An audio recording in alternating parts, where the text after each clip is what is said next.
Hello, this is Northwest Modeler, and I got a Craftsman kit to build today. It'll be a multi-part series here. This is part one, just an introduction to just the basic steps to get started and everything you'll need. I've got a GC laser yard office kit here. It's fairly simple. Should be a good demonstration of how to build these, because they do have a couple tips and tricks to make them successful. But shouldn't be that hard to do. So I've got everything laid out here. I pulled it all out of the bag. Just typically how they come, you'll have a couple sheets of the walls, the roof, the floor, some other random detail parts, and then all of the thin plywood sheets. So this comes on kind of a balsa wood border.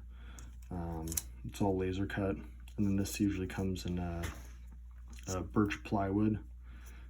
Sometimes they have like an adhesive backing on them. This case, like the Blair Line kits have adhesive backing on them. This one does not. No big deal. Wood glue does wonders. I've also got some acetate in here, the windows, a couple detail parts in here. The tar paper roof, which is, I can't remember, it is not peel and stick, so we'll have to just glue it on there on the roof.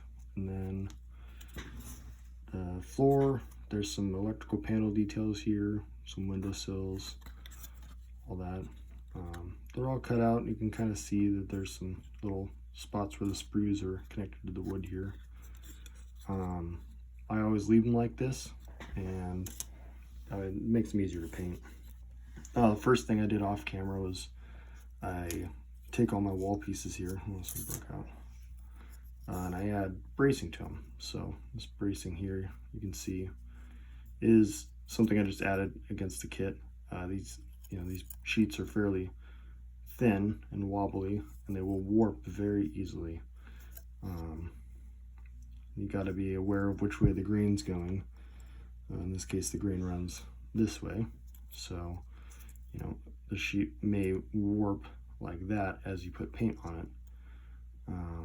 So it's just something to be careful about when you do it. However, they do work fairly well. I also braced up the roof with some rafters in here.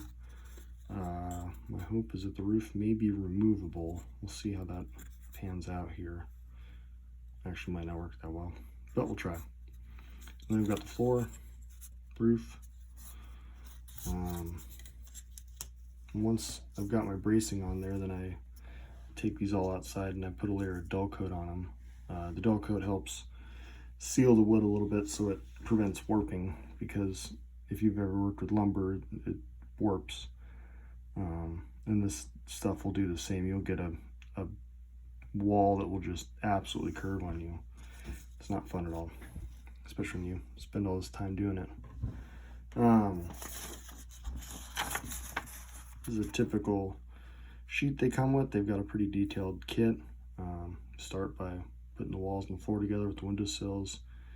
Add the doors, windows, window frames. Then you have the roof, and then all the details, and then tar paper the roof for the finished product. There are not numbers on each of the sheets here, but each sheet is numbered, so you just have to reference this with your part numbers here in order to understand what's going on. It's really not that hard to do. May seem like a lot because the kit's all broken apart, but fear not. Couple things. I always use Gorilla Wood Glue to glue these, always with the toothpick. So I'll take the toothpick, dip it in there, wipe it along the side of the piece, and it gets me enough glue to work with it. And none of my models fall apart once I'm done with them. This Gorilla Wood Glue in particular works well with paint or not. It gets in the grain of the wood. It's just as strong as the wood, and it dries fairly quickly. Works really well. I've also got paints. These are just paints I pick up at Joann's or Walmart, or really wherever I can get cheap paint. I personally like using this paint. It works really well on wood models. It is very wet, so it will warp your wood if you're not careful with it, but as long as you dual coat your models before you apply the paint to them, it works very well. Another tip that I have as far as applying paints is I always apply my paint with a sponge. So as you can see, I did red here last and didn't wash it out good enough, but I've done a lot of painting with the sponge. So you'll take it, dip it in there, and then kind of tap it all over there, and that'll evenly distribute the paint without just dousing it with a brush. You know, this wood will take a lot of paint with it. So if you use this, you'll be able to control how much paint's on your wood, which should help prevent warping a lot more. Even though this piece broke out of the sprue, I usually try my best to do all my painting in the sprues here, and then I take my model out and I'll touch up the sides as I clean with a knife, and then I'll sand down the sides to make the edges all nice. But yeah, other than that, that's sharp hobby knife, another key point. But yeah, that's about it. I'll have a couple more series on this.